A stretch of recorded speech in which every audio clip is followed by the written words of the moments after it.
Hello and welcome to Fine is a Four-Letter Word. My guest today is Tabitha Scott, and we met in a really interesting way. Tabitha was doing a Google search on the term purposeful transformation and came across my LinkedIn profile. She reached out to me and we knew we were kindred spirits from the first moment. And so I'm so excited, Tab, to have you on my podcast today. Thank you for joining me.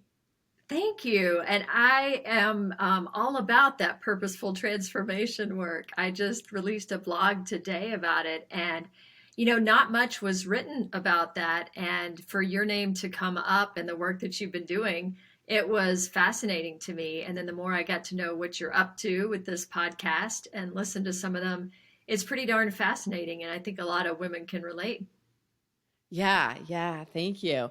I like to start out our conversations with a little bit of an understanding of where you came from in terms of the beliefs that were instilled in you as you were growing up that possibly had an effect on that did have an effect on the rest of, on how your life has played out so far, or from, childhood to that point where everything was fine.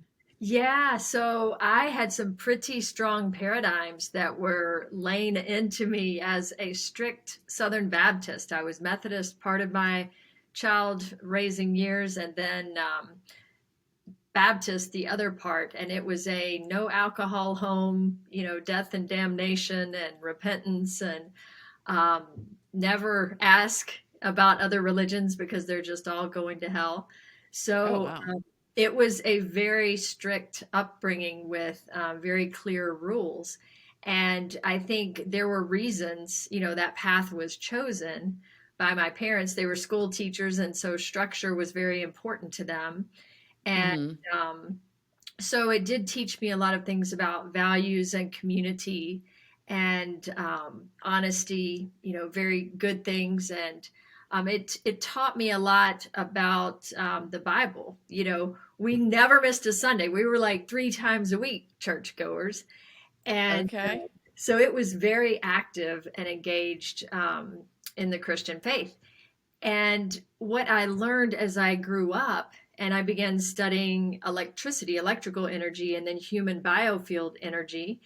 And the more I learned about quantum science, the more it reinforced what the Bible, but also other religions talk about with this Mm-hmm. source of universal energy, and that we are all just vibrating light. That's what we are. And so for me, it was like this Easter egg hunt. And the more I learned, the more I realized, oh my goodness, this explains the Holy Spirit, or this explains how Jesus healed people, or it was like this affirmation of what they taught me.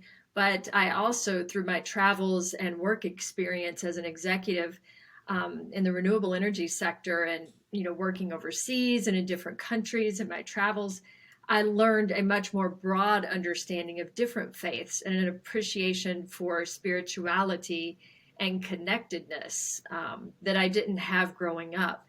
And since that time, I'm able to share that, back with my family, and they're pretty understanding. Okay. Yeah, that's cool that they are open to that. It's so interesting to me too that you brought up quantum physics and spirituality, and how oftentimes it's one or the other. It's like science or spirituality. Why can't there be both? Because they are really intertwined.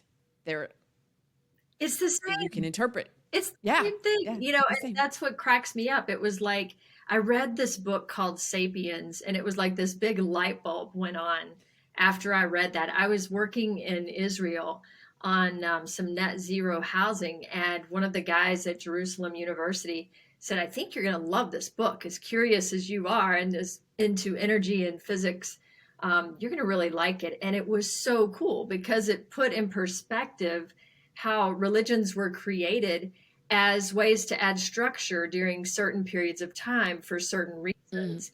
And that really put a different perspective, and it was enlightening for me to look at it through that lens. If you look at the King James Version of the Bible, for example, God or Christ, they're referred to as the light 272 times. It's because we're made of energy, so it's in the language all around us and in all these ancient religions.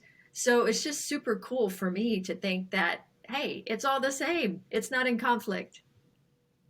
Right. Yeah. I love that. I love being able to share that with people to help them see different perspectives Yeah, and see like that it's all tied together. religion, aside for a minute and look at how we are all born into different socioeconomic conditions, different countries, different political beliefs, different education levels.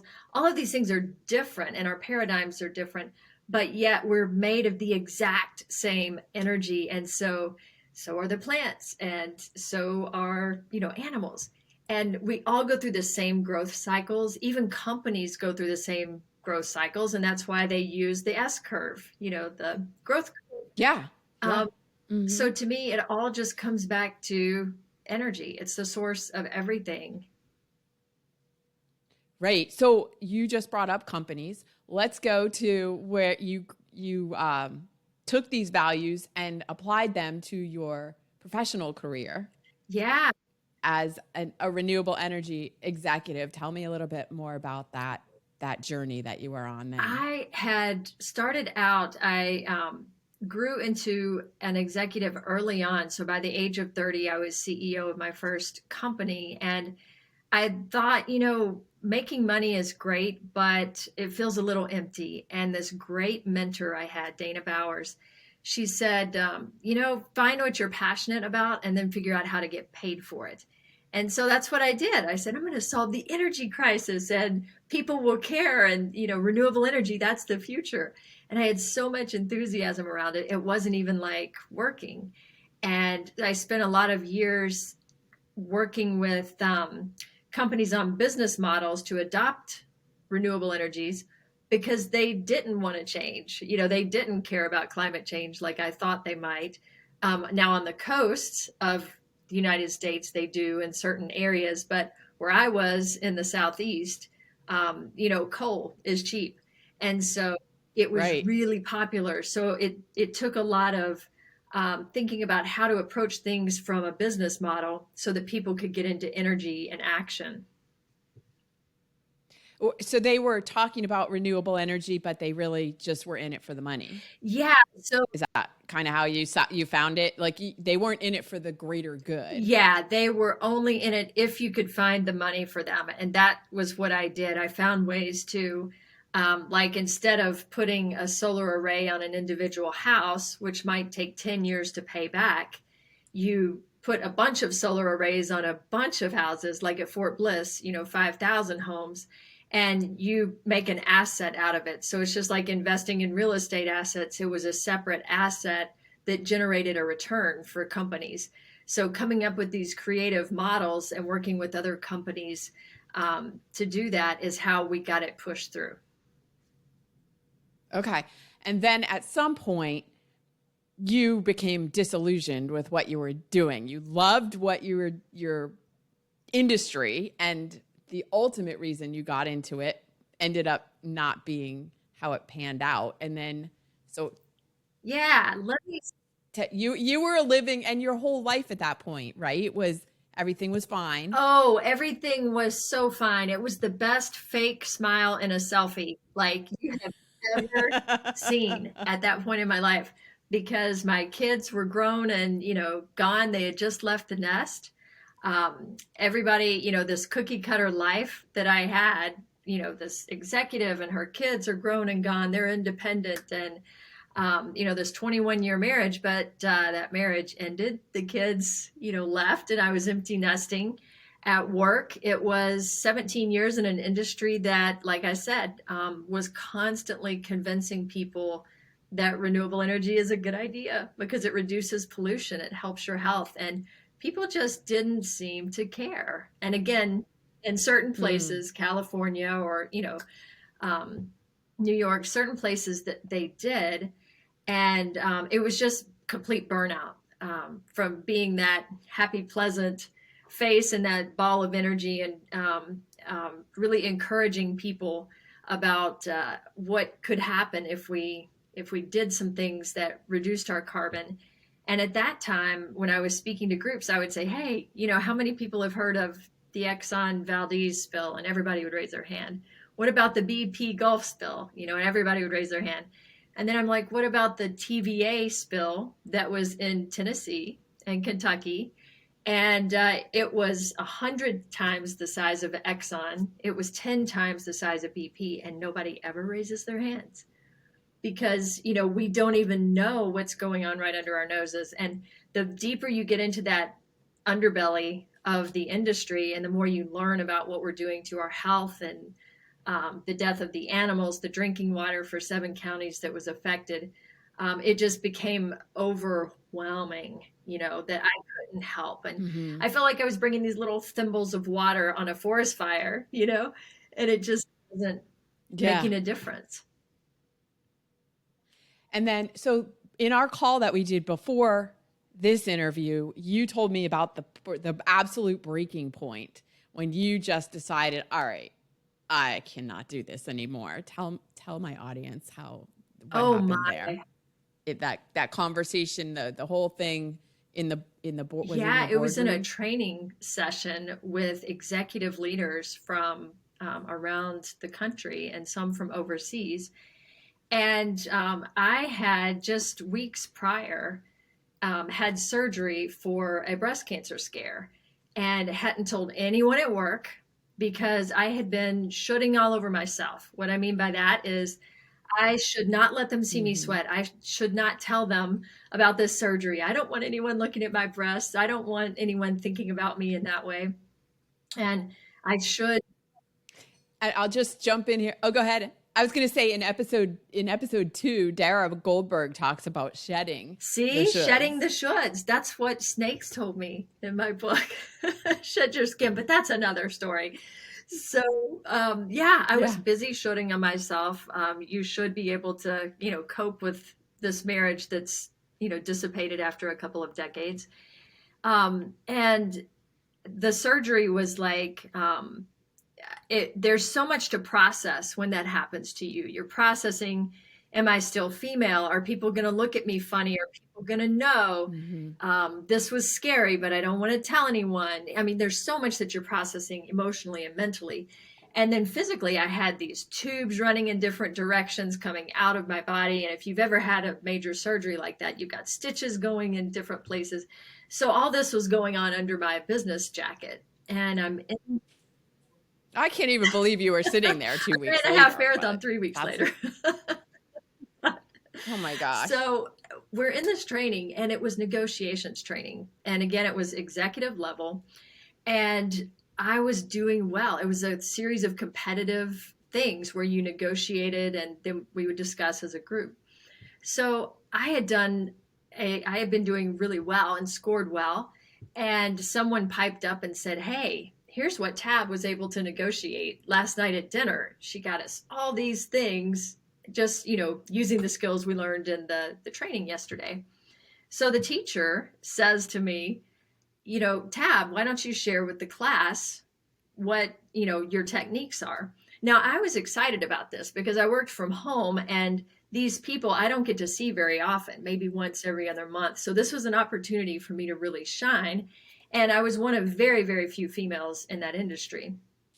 So before the words even could come out my mouth, this crusty old guy, pale, stale male, raises his hand and he says, well, clearly she raised her shirt and used her tits. And that's how she got what she wanted. And no words, could even come to my mouth, nothing witty at the time. And I leaned over to the director of HR that was sitting next to me and said, I guess he missed his sensitivity training this year. Oh, yes, we'll take care of that. But nothing was ever said, so I was like, wow, that just blows my mind. Whatever, that's how he is. So that is the moment that, and, for whatever reason, being so emotionally exhausted, I didn't say a word. I just was like, enough, I can't take it. And quit my job. I gave away most of my things and I went to live in Costa Rica near the jungle for 3 months. Did you have any so you quit your job. How did you decide Costa Rica? And did you just quit and then in the same moment go Costa Rica, or had you been thinking about Costa Rica maybe, for weeks or months before? Yeah, the quit came over a period of time. I had a wonderful boss at the time and was able to work out, hey, I'll go ahead and work till the end of the year. I knew it was going to be a period of time. And then I knew I wanted to go somewhere. So I started languaging to friends. If I want to go somewhere, if you know anybody that has a place I could rent, and I want to go somewhere in the middle of nowhere, preferably in a language I don't understand.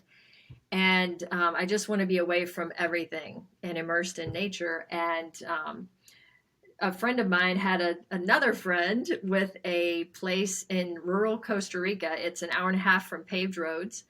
And it, for 3 months, I got it for about the same price as a week at Disney. So super inexpensive, but there's a reason. Wow. Scorpions. Scorpions. Scorpions are real. No thanks. I've never seen one in real life. I'm probably glad I haven't. Okay. So were they like in your, like, did you wake up with them? How, now that you brought it up, I have to ask. Well, I'm going to add scorpion wrangling to my LinkedIn qualifications. Because I'm one of those people that thinks, like, let's take the spider outside. Let's not kill it. And so I'm trying to do that with these creatures I'm in Tennessee, in Nashville the last 15 years, and Kentucky before that. We don't have scorpions. So I didn't know what to do with them. And their little barbed tails were all erect, ready to get me. So I'm putting them in plastic cups and taking them outside. I saw 8 of them in a 48-hour period. And it was one of those, in my book, I talk about animals that are answers to what I was asking the universe at the time. I would say, hey, God, what should I do about this? What should I do about that? And I became very, very attuned to the animals around me. And so during that 48-hour period, until I figured out what the message was, they kept coming. And then after that, I didn't see any more. Wow. Okay. Their message was, I was trying to decide whether to invite someone I had been dating down to Costa Rica and to stay with me for a week or so. And all of the shoulds, this guarded heart, I can't possibly let someone in it. I can't possibly experience love. I was too scared, and I had this huge barrier, this hard shell around my heart, if you will. And I kept thinking, what does a scorpion have to say? They have an exoskeleton, a hard skeleton. They're fierce. They're in constant defense. And I was like, okay, fine. Just let it go. Take the risk. Invite this guy down. And, stop stressing out. Again, I was raised in this era that what will people think? You're not married to this guy, and people laugh at me when I say that. But if you're raised that way, you get it, So I didn't want to disappoint anyone. And finally, I just said, forget it. I'm going to have fun and I'm going to invite him. And as soon as I did, they quit coming. That's fascinating to me. I mean, it makes total sense because I believe in you get the signs if you're paying attention, which, so many times people ask for a sign, God, universe, whatever, please give me a sign of which direction I'm supposed to go. What decision am I supposed to make? And they stress and they stress. Signs are coming you're to not them. seeing They're them. just And going back to the episode you mentioned where your friend was talking about shedding the shoulds, that was the very first animal message that I got. I was asking about the job specifically, and do I change my name back? What do I do about these things? And I kept seeing snakes for a period of months. And we Googled, we, said, is there a snake craziness, going on in the Nashville area? We looked for everything that made sense. And finally, one day, it was like this flash of light. shed your skin, and snakes shed them because they can't grow into what they're supposed to be. They're literally held back if they keep that skin. And so you have to Oh. shed it. And then the other reason they shed it is to get rid of parasites. And think about all the relationships, the negative self-talk, the pressures I was putting on myself. So shed those shoulds, get rid of them, and hey, learn from the snakes. That was Was that before. before or That was after you before I went quit to my Costa job. Rica? Yeah. Okay. All right. And what were the tools that you used? I think you mentioned journaling. What were the tools that you used to help yourself heal from that, all the pain and the everything's fine here, like those years Yeah. of stuffing everything down to transforming into the person that you then Well, became? What were the tools that you used to do that, aside from running away to Costa Rica and just definitely, I hanging out did in the a jungle for ton of 3 months? journaling, and I am not a journaling person that typically does that. But I documented everything that happened in Costa Rica and how I was feeling. I wrote down some very painful memories, and I burned them one evening and then buried the ashes in Costa Rica. So I took some books to read about, dealing with emotion and things like that. But mostly, I'm a very, I think better after I run. I'm a very active person. And so sitting cross legged and breathing techniques, they don't work well for me unless I'm exhausted. So for me, my happy place was getting in the jungle Mm-hmm. and running on the trails. It was 100-degree heat, sweating and doing yoga every day, and just embracing the messages from the animals and from nature. So I didn't even have cell phone service. There wasn't even an address or mailbox of where I was staying, which should have been the first clue. And so it was wonderful. Yeah. I didn't have the option to get online and check anything. I had to go to the nearest village to get Wi-Fi. Now I have a practical question that came up, and I'm sure that my listeners are also thinking this question. Where did you No, get your food? I no, mean, but it's there not like you could were go to Trader small Joe's. groceries. There were places that you could get food. You just had to go into the nearest village to do that.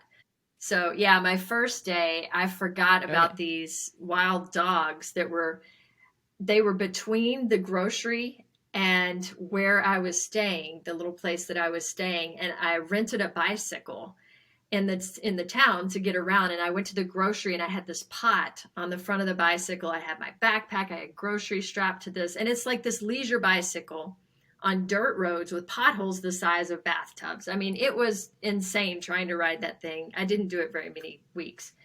I stayed in the car. Anyway, those things were Okay. clanging, like a monkey with giant cymbals, really loud, calling the dogs, and I'm trying to outrun the dogs. It was quite an adventure, going to the grocery. But I figured, you know what, I can drop some margarine or butter or something, and maybe they'll eat it instead of my leg. Jeez. Wow. Okay. Yeah, not many people go to the extreme length that you went to And you know what? I rediscover didn't your realize it would life's be that purpose. extreme, to be honest. I looked on a map and I was like, oh, it's near the ocean. How cool. It's near the jungle. How cool. How bad could it be? And in my mind's eye, I had like, a mountain home or something. I didn't really realize how remote, but it was wonderful. I was raised, as I said, by two school teachers, and they made us abundantly curious about nature, and everything has a purpose. So even if it's scary, don't be afraid. There's a good purpose for it, and be respectful. So it was good. And you know what? You don't have to go to the jungle. And Oh, it, you it don't turned have to out go to the being, jungle because I'm sorry, go ahead. anybody can tap into their energy. Anybody can tap into and recharge and reconnect at any time. It ended up being exactly the It place that you was. It needed to was be, for me though, is what I because was going to staying say. positive and staying happy and going from fine to fabulous is you do that by following what makes you happy, following what makes your heart sing. What are those things you're doing when you're subconsciously humming, when you lose track of time, when you forget to eat? Those are your high vibe activities: love, compassion, passion, and Mm-hmm. doing more of those. And for me, I was feeling those all over the place because here are monkeys. Oh, I love monkeys. Here are these crazy raccoon looking things, cotamundi, that I didn't even know existed. Sea turtles. It was just, I was in bliss the whole time because of the animals and my love for them. Um, so wherever your passion is, it might be art, Mm-hmm. it might be playing an instrument, it might be petting your cat, whatever makes your heart sing, do more of that. And that's what gets you to a place where you can hear your intuition and really reconnect. Sometimes people need to step back even further, though, because I've had so many conversations with people who believe that that is what they need to do, but they don't even know what makes their heart sing, what they enjoy doing anymore. They're so far removed from Yeah, and anything that is active. feels joyous to them that they have That's to step back exactly and what I rediscover did. what is it. And it takes practice, but you can definitely do it. Anyone can do it. What you do first is you start to notice, when do I get that feeling? And by that feeling, I mean that feeling like when you're blowing the candles out on your birthday cake, or your favorite team takes the field, or a singer hits this impossibly high note and you get goosebumps. Goosebumps are a great indication. Jot it down. Like whatever the heck you're Mm. doing at that time, that's one of your high vibe activities. Yes, paying attention Yeah, and to the energy that you're feeling, yeah, which comes right back when to I what are you eat at doing my now? mother's house You. and she makes blackberry cobbler. Dad has this organic blackberry farm in Elizabethtown, Kentucky, and it's so yummy. It's almost blackberry season. And I will find myself subconsciously humming. And it's not something I'm aware of, but now that I know, oh, that's a happy place for me, eating Mm-hmm. cobbler at my mom's table, in Kentucky. And so try to notice when you catch yourself subconsciously humming. You might be going to the grocery store, but what exactly are you doing? Is it a song you just listened to? And the more you can start to refine it and keep a little list, then when you're feeling off balance, I mean, God knows after the last year we've had, everybody's off balance. Go back and reference that list and practice some of those Mm-hmm. things. That's such great advice because like I said, it's about tuning into what is it for you. And you mentioned a little earlier that you can't sit cross-legged and just be quiet because that doesn't work for you. You need to be moving. And when I do the meditations, there's always a meditation as a bonus to the interview episodes.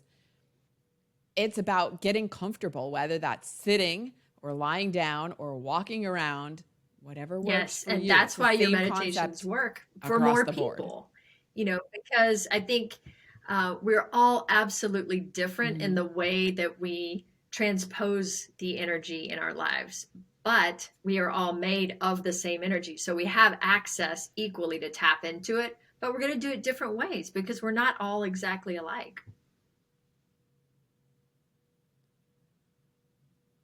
Right. That It expression of is. It was energy is also going to funny come for out me as in different ways. I'm a certified energy manager and demand side manager. So I'm used to working with engineers, very logic based people. And like you were saying earlier, people think that you can't be logical and spiritual.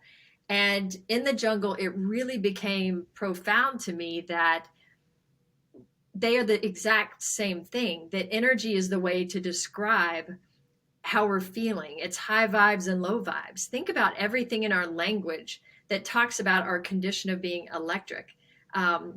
She lit up when she came in the room. Wow, I was really drained after he came in. Or, I'm spun up today. I'm off balance with COVID. Everything, so many things in our vocabulary are about the words, dealing with electricity. I'm transformed. It goes on. Yes. Yeah. Yeah. So tell us briefly a little bit more about what you are doing. And I wanted to mention your book too, because I did just start reading it and you referenced it a couple of times It already. is Trust Your And Animal it's called Trust Instincts, Your Animal Recharge Your Life, Instinct, and right? Ignite Your Power. So it's about tapping into your instincts, getting rid of your shoulds and the pressures that are holding you back. And then whatever you find once you tap in, taking the risk to move forward with that. And that is a huge thing that holds people back, especially business people, or even in our relationships. It doesn't have to be in business. We don't like to take the risk, but it's really important that we do. Right. Right. We don't want to take the risk because what if I get hurt? What if it doesn't work out the way I would like it to or I expect it to? Yeah, Right? and Yeah. I It's mostly use what if I the get old what if it samurai hurts? warrior technique. You know, they used to think about death before a battle. They would imagine that they die and they go through that process mentally before they go into battle. So they're free to fight and be free of that. And so I say, if you have a decision and you're weighing whether to take the risk or not, ask yourself, what is the worst thing that happens? And if the answer is something that if you're still excited about going forward, then do it. You know, stop thinking about it and just do it. And if you think the worst thing that happens is I get fired and you're not willing to take the risk, then I go don't, you know.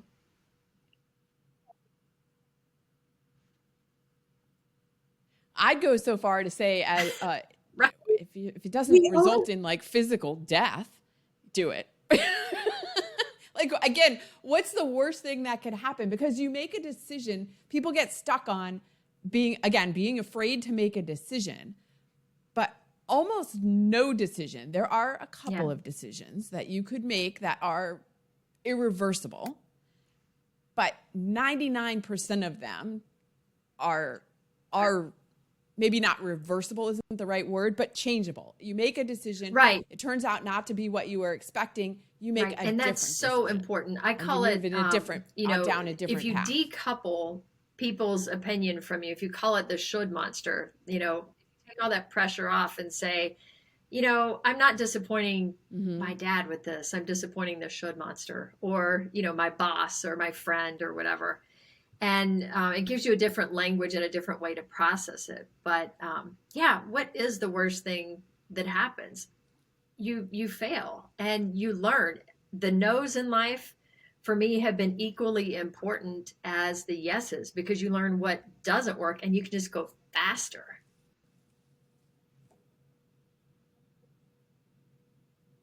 Mm-hmm.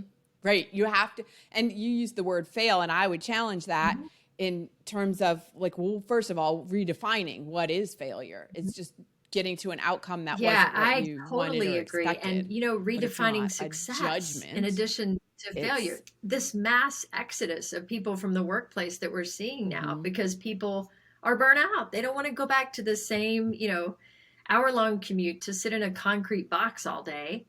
And you know what? They have redefined success. And success is about a balance, success is about connection, and it's about well being. So what? Quit your job, find something that you love.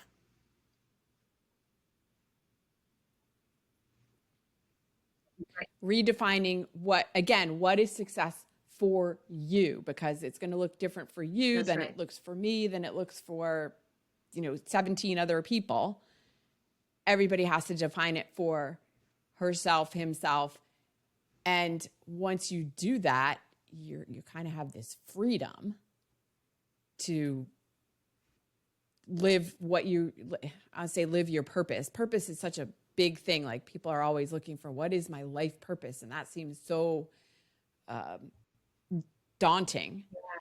But finding Yeah, finding and the you know thing what, Lori? that I like lights to you up, to say use find a another little an energy waypoint. Instead of term. going through life on cruise control, trying to find that perfect destination. What is my purpose? Oh, please tell me my life purpose. I can tell you my purpose changes 3 times before breakfast in the morning. And so find a waypoint that makes you feel a little better. So maybe you hate your job today, but you really like mentoring the girl that sits across the Mm-hmm. pod from you.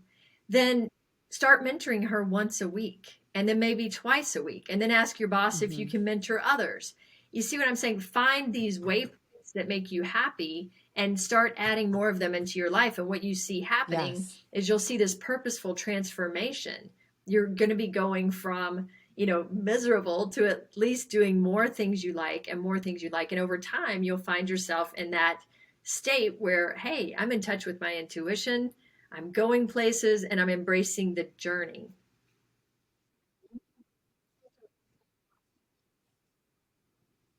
I love that. That's such a fantastic place to stop here.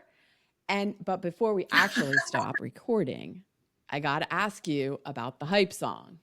What's the song that well, we'll continue with the energy. What's the song that My charges you song would up be when I you get need knocked an down, extra but I get boost up of again. energy? Like that's me. And that's what we're talking.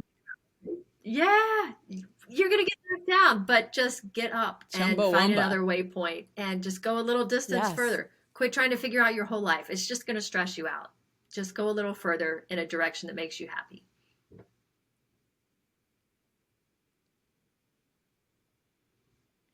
How can my listeners get in touch with you if they want to get a copy of Yeah, the book, reach out to you, find out more about I what you're am doing, all over social connect media, with you Tabitha about A. your Scott. You journey? can go to powering-potential.com.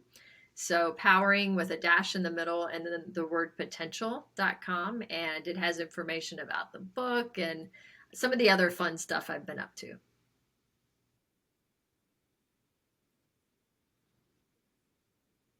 Excellent. And we'll put that in the show notes as well. It's Thank been you so so much for fun. Thanks joining for me having today, me. Tab, on Fine is a Four-Letter Word.